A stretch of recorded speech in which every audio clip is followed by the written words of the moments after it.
Good afternoon. My name is John Lulu. I am the CEO of the Small Business Institute.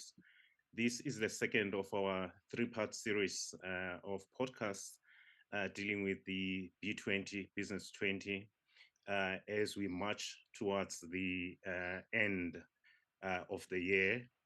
Quite a lot has been done. Our guest today is Dr. Anthony Costa. Dr. Anthony Costa is the head of the secretariat of Business 20, which is hosted by BUSA and is responsible for hosting of the B20 Summit in 2025. He served previously in the private office of the President of South Africa, leading the President's investment mobilization project and participating in several initiatives between governments and the private sector. He is on a full-time secondment from Nedbank Group, having worked in retail and investment banking, insurance, and asset management industries, including with the Old Mutual Group for over 15 years. He holds a BA honors degree and NLB degrees from Wits University and an MBA from the Gordon Institute of Business Studies, which is part of the University of Pretoria. And he holds a PhD in history from the University of Cambridge, Trinity College. He's an admitted advocate of the High Court of South Africa and a former member of the Johannesburg Bar. Dr. Costa, welcome, and thank you for making the time to join us today in the second. Thank you, John. I thought that might take up a lot of our time, but I'm pleased we got through that. Thank you very much. Really, this as a second part of the series, we would really like to play the journey that you've undertaken as the Secretariat, where we are, and in relation to the November summit. And could you please tell us briefly the role of the Secretariat, how it is structured, and your particular role in it as the head of the Secretariat? Thank you for the opportunity. I think it's good that this can follow on from Kulekani Mate as the BUSA CEO. BUSA, as the largest and main business association in South Africa, is the host of the Business 20, which is the official engagement group for business with South Africa's G20 presidency.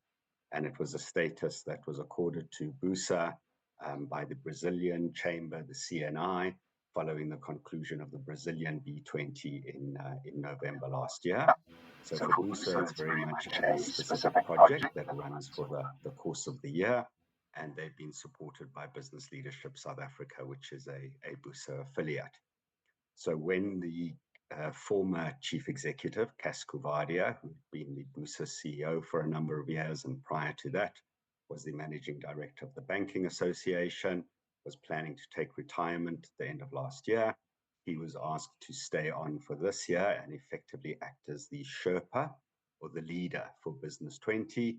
The idea of a Sherpa is it's a guide, it's someone who leads a process, and it's very familiar in the world of G20 and other diplomatic and international bodies. And then Cas asked me to join him in setting up a secretariat that we would use to manage the B20 process. And as you mentioned, I'm here on a secondment from Nedbank, who have very graciously sort of supported me for this year. And indeed, much of our team that we have working on this initiative is actually seconded by South African business. So we have colleagues from Sasol, Standard Bank, South African breweries, and FirstRand at a minimum, who are on full or part-time secondments for the course of this year and have been generously supplied by their companies to really work on delivering this project. Thank you very much for that background. And how big is the Secretariat, and when do you plan to sort of wind it down? So we've got about 10 people, but not all of them are full-time. And then we have various service providers that we use. We're also supported, of course, by the management consultancies. So all of the major management consultancies, and they do so on a pro bono basis. So because the team is quite small, we're not really able to deliver something of this magnitude that cuts across a couple of thousand people and a few dozen countries, particularly because we've never done it before. So the strange thing about the B20 structure is you inherit it every 20 years, and you then sort of do that for the first time, and you would only potentially do it again in 20 years' time. So you're very much learning as you go along. The majority of the secretariat's work will conclude at the end of November. So our summit ends on the 20th of November. The G20 summit ends on the 23rd of November, and we hand over officially to the United States on the 1st of March. The 1st of December, and then BUSA will continue to sort of develop some legacy projects and initiatives with CAS supported by myself, probably until the end of March next year when the project will be formally wrapped. Yeah, there was a bit of controversy towards the end of last year or beginning of this year around the involvement of McKinsey. We work with McKinsey we've worked with McKinsey as the Small Business Institute. We inherited part of their projects to remedy the situation after the controversy that they went through. So our view is that McKinsey is good and ready and has remedied itself. What has its role been in capacitating and assisting with the work of the Secretariat? Yeah. So McKinsey have played quite a central role. They provided support as the project management office to B20 Brazil, and they were instrumental in connecting Brazil and South Africa ahead of the work this year. And so they do provide a PMO function for the Secretariat, as well as they are what are called the knowledge partners to two of our task forces. And the knowledge partner is really where the consultant dedicates a team to do the research, some of the writing, and the project management for the 8 task forces. You know, I think, John, we did face some unease and criticism around the appointment, and certainly both BUSA as well as the leadership of the organization were very clear that, you know, the firm, as you say, I think has remedied some of those previous transgressions. I think it has taken steps to admit its liability. We're not dealing with the same people. And certainly the people who are now working in the firm are very committed to South Africa. We had a similar situation with Bain, who are also one of our knowledge partners. More recently, some of the others have been questions have been raised around the ethical conduct of businesses in other parts of the world, arms of their respective business. And our view is that the people we've chosen to work with in this process are all ethical. We've satisfied ourselves that they haven't been directly involved in any specific wrongdoing. And I think the fact that they are providing these services on a pro bono basis is really integral to the success of the B20. And it's one of the traditions that carries on from year to year. And certainly they're likely to continue to do so in the United States next year, having done so in Brazil. Yeah, thanks very much for that. I agree completely with you that at some point we all have to move on. Our dealings as well have not been with the people who were implicated in the past. Yeah, could you please take us through how, as the nucleus of the B20, how it carries out its work? We see ministers coming in and going in different sectors, governors of central banks. But could you please just take our listeners through how is the work structured, the work of Business 20? So the G20 is the starting point because that is the main process. And the G20 is run by the South African government. It is the president of the G20 this year, and it is organized around 2 tracks. The original track is what's called the finance track, and that is run by National Treasury and the Reserve Bank. And the other track is called the Sherpa track, or the Leaders track, and that was only added a few years into the B20 process when they held the first Leaders Summit just after the global financial crisis. And each of these tracks has, several working groups. There are probably around 25 in total between the finance track and the Sherpa track.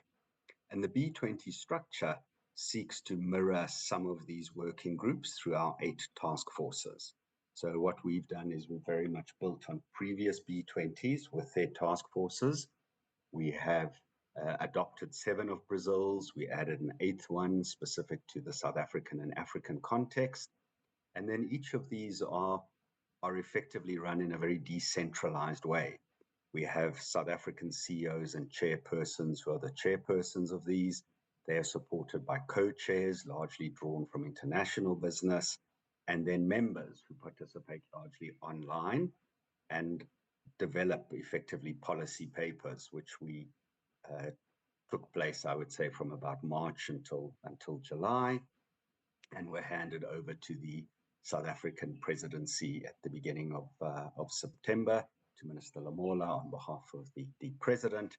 And then those engagement groups or task forces have meetings directly on the sidelines of G20 working group meetings, much as we had last night in KwaZulu-Natal on behalf of the Energy Transitions Working Group, where we hosted the ministerial dinner jointly with Minister Ramaphosa. Yeah, thank you very much for that.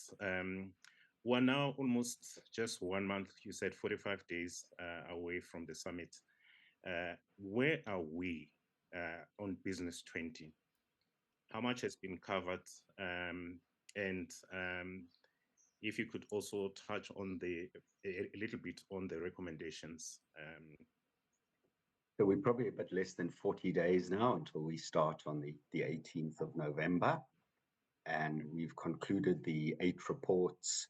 Between them, there are some 30 recommendations. They've been formally submitted to the G20, and we are working through the process of advocacy and engagement. So working with our different member associations and almost lobbying, if you like, governments to adopt some of these recommendations. We recognize, of course, that the G20 may not achieve consensus. It's a very difficult political structure that if they do not issue a communique.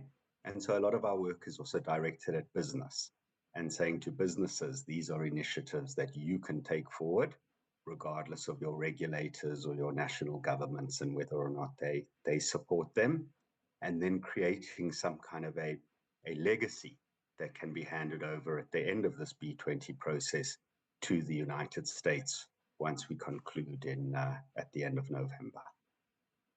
Yeah. The recommendations, are they for public consumption, or there will come a point when they become available? They're absolutely available now. They can be found on our website, b20southafrica.org. The 8 papers are there. Each one is about 50 pages, so it's quite a long read. But you could certainly have a look at the task forces that are most directly relevant, and hopefully they'll be able to sort of take some value from engaging with that. Yeah. And there has been controversy around the participation of the American government that's suggesting that the American government juniorized the participation. As far as business is concerned, what has the role and participation level of American businesses been? So certainly we haven't seen that from a Business 20 perspective. The United States Chamber of Commerce is the main representative. They're the biggest business organization in the United States with tens of thousands of members, and they have actively supported this process. They've been involved in B20 since its inception about 15 years ago, and we've had large US companies very much engaged. These include our sponsors, such as MasterCard and Visa, as well as co-chairs of task forces from, for example, Microsoft and Starlink and other US businesses. So we haven't seen any reluctance to engage by US business. I think They see it as an opportunity to create a bridge between business in the United States and the rest of the world. And we certainly expect them to run a very robust and meaningful B20 process next year when the United States Chamber of Commerce takes over. The president of the chamber, Suzanne Clark, will be in Johannesburg in November and will talk to the B20 summit about their vision for the B20 next year under the US presidency of the G20. Thank you very much. We are coming towards the end, but before then, can I just ask also the same question around the Pan-African businesses and the South African business participation beyond Business Unity South Africa? What have the levels been? So we've tried to be very cognizant of the fact that the South African presidency has styled this as an African G20, and we followed this lead for the B20, not because we're trying to speak on behalf of Africa, but because we've created a platform where issues that are relevant to the continent, we think, are relevant to the G20 and the B20 as a whole. We have about 10% of our task force members from countries outside of South Africa and the rest of the continent, and we have participation from businesses themselves throughout the continent. It has been a bit of a challenge ensuring that there's a understanding and awareness of this process. We're fortunate in that one of our task forces on food and agriculture is chaired by the head of Africa for Bayer, Deborah Maloa, who's based in Nairobi. And so I think we do have stronger East African participation than we would otherwise have had. But we see this as an ongoing opportunity to build on this platform and hopefully for African business to be more engaged in future cycles, including with the United States next year, having had this experience. Thank you very much, Doc. My last question before I ask you to sort of emphasize areas that you would like to reflect on as a journey. What are the legacy projects that will live beyond November that South Africa's B20 will implement? So there's a series of legacy projects that have come from other B20s. There is an Indonesian carbon registry.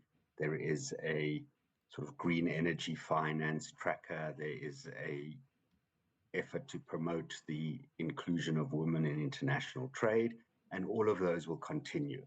We're looking, though, at starting some new ones, specifically related to South Africa, which would ultimately be led by BUSA in partnership with other partners.